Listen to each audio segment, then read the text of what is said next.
Water, one of our most precious natural resources. Supplying water is a vital public responsibility in any community. In rural America, thousands of small water systems are managed by citizen volunteers serving on boards or city councils. Few people realize that running a small public water system is a tough job.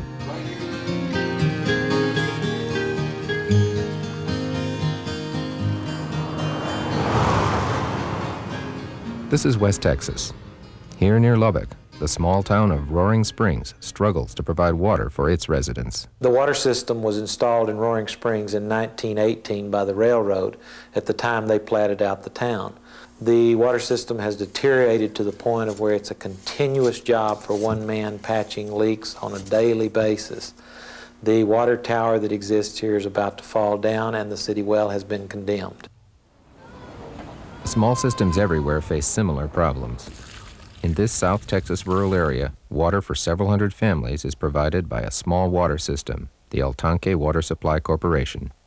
One day when I opened the water faucet outside, and I had very little water pressure, I became very bothered because I live right next to the water tank. I found out as a fact that the tank was empty. Our system had gone down. Often, years of accumulated problems provoke a crisis. In East Texas, citizens of Burns Red Bank faced the complete shutdown of their water system.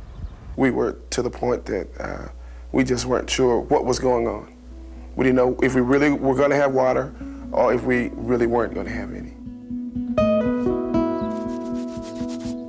Today in rural America, many communities can no longer take water for granted. Residents are finding out that their water systems are old, worn out, inadequate, and in debt.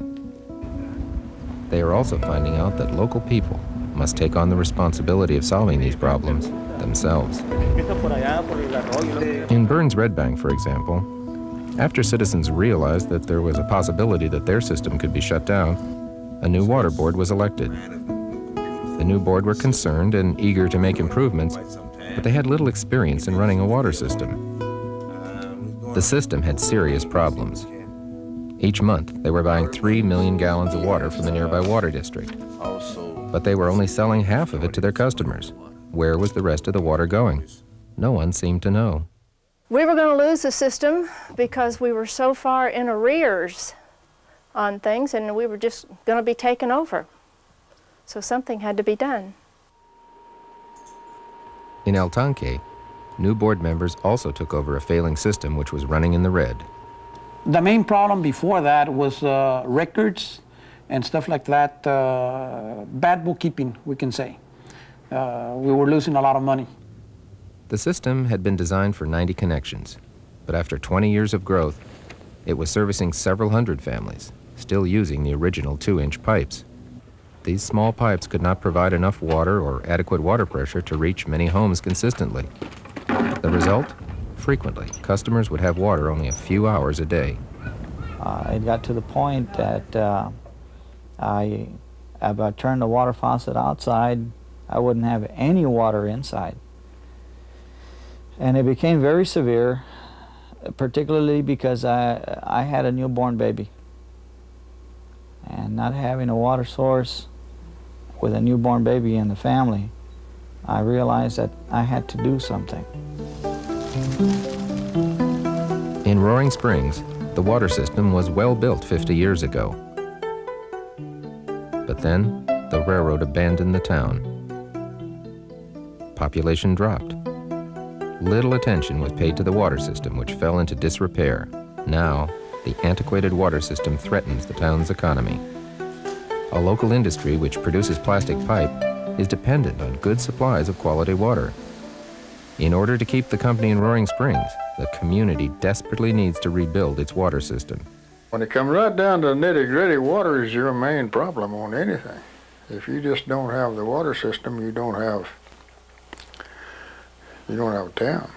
There will be no housing available in Roaring Springs until the new water system is built, simply because of the fact we cannot borrow money in Roaring Springs from banks or anyone else. That's one of the first things they check into is, do you have an approved water supply? Problems like these are shared by many rural communities and small towns. And because most small towns can't afford to pay a full-time professional manager, the job of solving these problems rests on the shoulders of citizens who volunteer for the water board or city council. I got involved in this 4 years ago when the whole system was going to be closed down. The previous president and manager of the El Tanque called me up and that he needed some money to be able to continue running the operation. So we decided to get together a few people, you know, and served as a board, and we borrowed $6,000 under our name to be able to continue. And from there, then we can go ahead and start. Running a water system is often a difficult task, with pressure from all sides. On one hand, there are many unavoidable costs. Worn-out equipment must be replaced and water lines repaired. Government regulations demand licensed operators, regular water quality testing, and time-consuming record-keeping and reports. On the other hand, customers want low rates. Roaring Springs, like most rural communities, has a very high percentage of senior citizens, people that are on fixed incomes.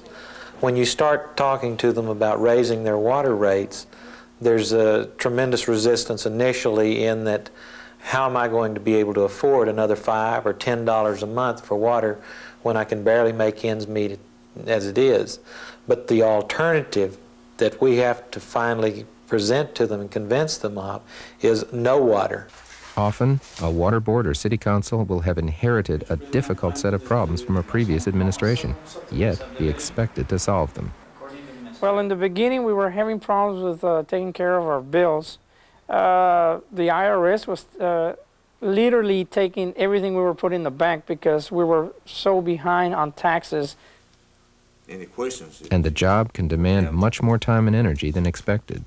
Being on the board of directors has been quite different than I ever expected, because I never knew how many hours it would take to really get things back on track.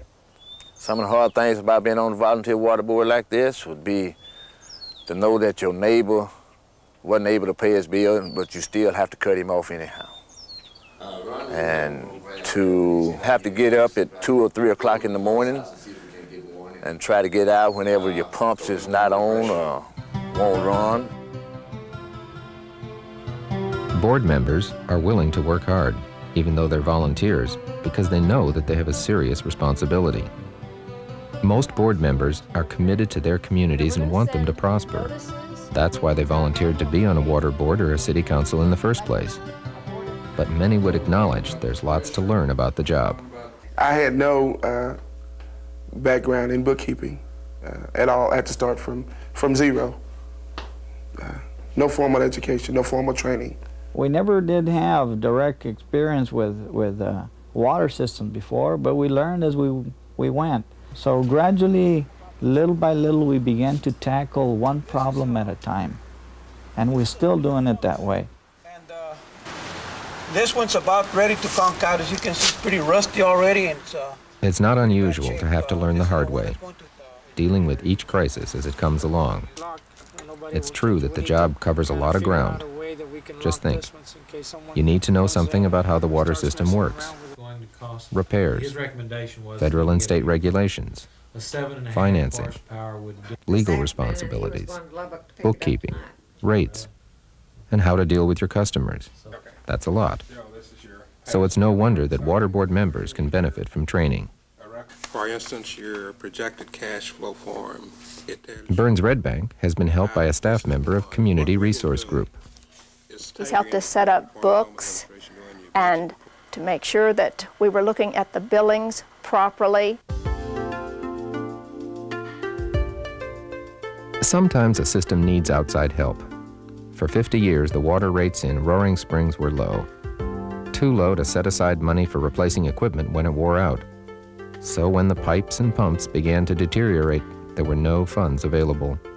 It took over 6 frustrating years of applications to government agencies before Roaring Springs was able to get the funding it needed.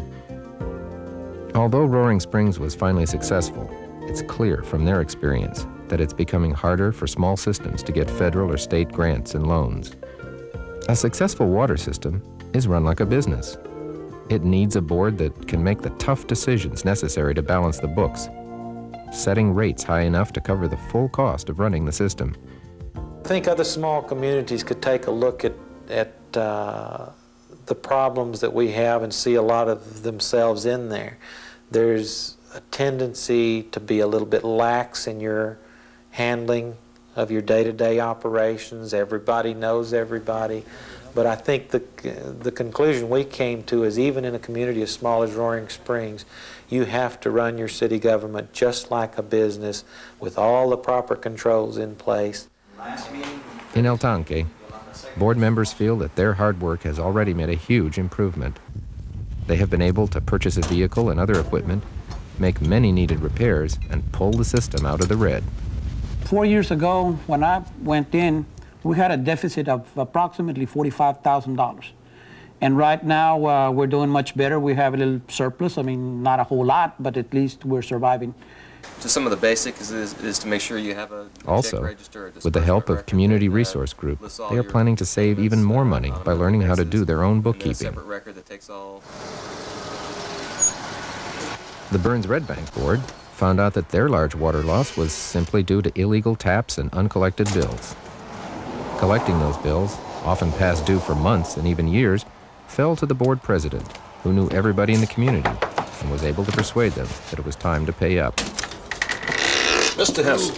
Good morning. How you doing this morning? All right. Come back and talk to you about your water bill this morning. All right. We went to all the memos, and we had them all understand that we were going to have the past due accounts brought up. I tried to be straight and fair with them, and I didn't cut one off and leave one on that was real. We need it. We need it. The people within the area seem very pleased with the new board. I've had a number of people that have made comments to me that we're visible and that we'll listen and that we look into the problems that they come to us with. 3 communities whose water systems were threatened are now on the way to solving their problems. Although they received help and advice from outside sources, their success is due to their own hard work and dedication. Without the efforts of these volunteer board and council members, there would be no water system in many small communities. And although their job is hard and sometimes frustrating, it is also rewarding. I started in to get a water system. And it took 6 years to do it, but I'm finally going to do that. And I think I've been rewarded. I think one of the rewards that I've had from being on this is the satisfaction of knowing that we have pulled this water system out of the red. I like helping people. My intention is basically to help the people around my area, the people that I grew up with.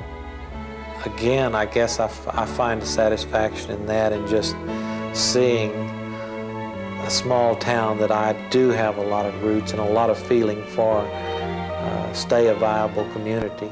And I personally feel that rural America is a very important part of America overall, and that to see it disappear would be quite a loss to this country.